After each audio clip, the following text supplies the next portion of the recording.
Rogue Retrieval, Part 3. Hey! He shouted as I found the connection I needed and slid along it until I reached the security protocol blocking the way into the next set of systems. Catch me if you can.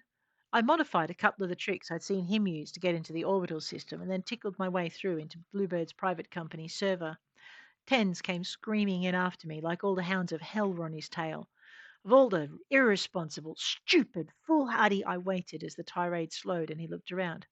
Not bad, kid, but you missed one. I had? Before I could ask which one, Tens had smacked me in the center of the forehead, dumped the programmable equivalent of solvent over my head, and wiped away the remnants of a Trojan I hadn't even felt wriggle its way into my construct. Thanks, I said, trying not to sound as grateful as I felt. He must have picked it up, though, because he gave me a Tens kind of grin that said he saw right through the surliness to what I was feeling underneath. I'll give him this, though. He didn't rub it in. What you got? I showed him, and he met that with a slow whistle. Well, that changes things, he said, and to my surprise, he said it right out loud, way back in the briefing room, and then followed it with, Bluebirds aren't after this world, and the kids aren't on the orbital. Kids, plural, as in more than one. What the hell had I missed? Before I could go looking, though, Tens had run a fast duplication of all the Bluebird's files in reach and then yanked both their asses out of their systems. I settled back into my own skull with a gasp, feeling Mack's arm tighten around my shoulder while Tens refilled my caffee. Tell them what you found, kid. Kid. Ugh, I wish they'd stop calling me that. Tens nudged me. Fine, I'd tell them what I'd found. Courier left the orbital as we jumped in, and before Delight could do more than draw the breath to recommend I tell them something they didn't know, I added, it had all the kids from the orbital, a full squad of sleeping heavies, a half squad of sleeping lights, a half squad of lights keeping guard, and it had teleport capability to boot. Wanna guess where it was going? I stopped and stared at Pritchard and Delight. Delight rolled her eyes and mimicked the question with a twist of her own. No. Wanna tell us where it was going? Which just goes to show that any supposed grown-up can be as childish as hell. Just get on with it, Mack muttered, poking me in the ribs with his spare hand. Derrickson's orbit, I told them, and was relieved when Tens threw the appropriate files onto the screen at the end of the room. They've had agents on the well for months. They know its guard routines, its defense structures, and its comms capability. When they dock, squawking a distress signal about a recently attacked ship and picking up the kids' pods first before being forced to make a break for it, no one's going to bother checking the disaster summary because Derrickson's is so far out the summary is out of date by the time they receive it. The orbital doesn't have the capability to pick up teleport signatures, and the Marines will be stimmed, dumped, woken, and making mischief before anyone's the wiser. I leant back in my chair, picked up my caffee, and cocked my head. So, I added, what have you got planned for that? It was disappointing just how quickly Delight erased the look of stunned disbelief from her face, and disturbing when she bared her teeth in what really wasn't a smile. You in? She asked, and that question wasn't addressed to anyone in the room. Ten swore, but his elegant line of cussery was cut short as Silver Light engulfed us and the cruiser's teleport team yanked us off the Shady Marie. We landed in their teleport center, where Tens finished his swearing and went from elegant to crude within nanoseconds of having a blaster muzzle slammed into his gut. Can't say the experience was any better than it looked, either, and I was disarmed, cuffed, and hauled to my feet before I could get my breath back. The rage coming off Mack was palpable, but he kept his shit together and grinned at the man with the blaster, not showing any sign the impact had affected him. Don't you believe it, girl, he said, lifting his arms away from his side and not moving while they took his weapons. I heard the pain suppressed in his mental tones and wondered how he could sound so calm. Because I'll be asking for compensation for this, he said, his face darkening. He didn't resist as they bound his arms, and I wondered exactly how much trouble Delight and Pritchard thought we'd give them anyway. You never know, sweetie, Delight told me, sliding into my implant, while Pritchard swept kicked Tens off his feet. From what I've seen, you're all pretty unreasonable to deal with. I winced as Tens hit the floor, and Delight followed my gaze. It gets annoying when he keeps interfering. Given Pritchard had just sunk his boot in, Tens didn't have much to say to that. I figured Odyssey would be paying compensation for that as well, and Delight sneered. It's worth it. Mack's face said he might make her rethink that statement, but his mouth never uttered a word. Delight turned to the armed detail that had been waiting when we'd been ported in. Put them in pods 3 through 5. We've a ways to travel. They had? Wait, we had? And pods? As in stasis pods? Which meant. Don't sweat it, kid. Pritchard's voice sounded in my ear as he hit me with the first round of sedatives. Guess we didn't need her cuffed after all, Delight said, and Mack gave an exasperated sigh. It was the last sound I heard for quite some time. You have got to get a handle on your fear of needles, Tens told me when I woke up. He was looking down at me from one side of the pod, and Mack was looking down at me from the other. You okay, girl? I thought about that, found I'd gone into the pod fully clothed, and discovered I still had my boots. I wriggled my toes, and the sensation made me smile. Yep. Tens rolled his eyes, and then he and Mac helped me out of the pod. As they did, I realized they'd both kept their voices down to a low rumble, so I did the same. Where we at?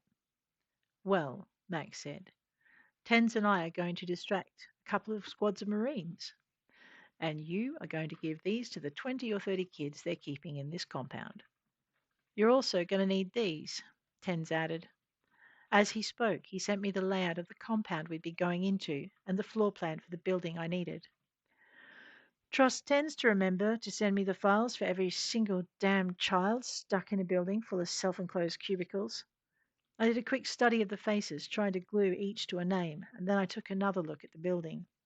Typical bluebirds, from what I'd seen of their files, small rooms bare of any comfort bar the essentials, and full worker isolation outside the work zone. Not the best employer. That was even before I got to the total lack of wages. From the schematics Tens had managed to pull from their server, each room had a slightly different combo, with the computer running access able to send lockdown codes to each one simultaneously, which was fairly impressive, except that I wasn't a computer and I'd need to be moving fast to get the kids out before the whole damn thing locked down on me. You going to tell me how to open these? There was no reply, so I opened my eyes, realizing I'd closed them when I'd gone inside my head to look over what Tens had sent, and while I'd been doing that, the boys had left. Almost. You should be inside the gates by the time you hear the first shot, Mac told me, and I started to run. It was a good thing Tens had sent me a map. I started to move, not running because I didn't know the terrain, but I stopped. There was one way I could get a better idea of what was around me. It only took a few moments to go back and hardwire into the pod systems, and a few moments more to hack the sat feeds. Looked like Bluebird hadn't had time to take the orbital yet, and I sure as shit hoped Delight and Pritchard had that situation under control.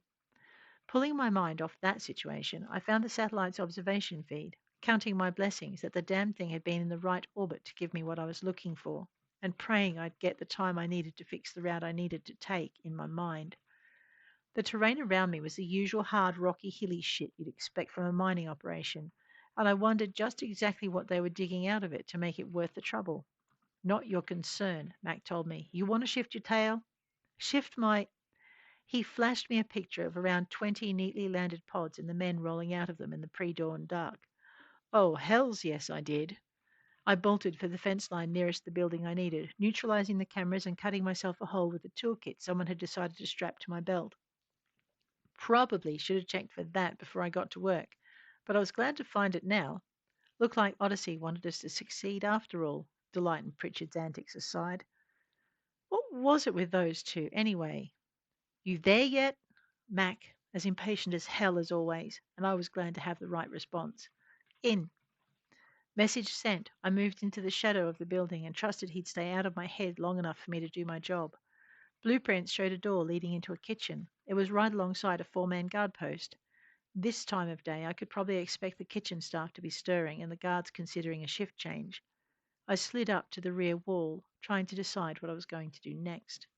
For a moment, I contemplated the idea of heading round to the front door and waiting for the guards to start their changeover. It was a no-go, though. The sound of Mac's first shot changed all that. Mac hadn't told me they'd be using a rocket launcher. At the sudden boom, I heard shouts of alarm from inside the building and then footsteps running through the kitchen. You! Back in your rooms! Now! Pots and pans clattered and footsteps moved rapidly away from the door in response.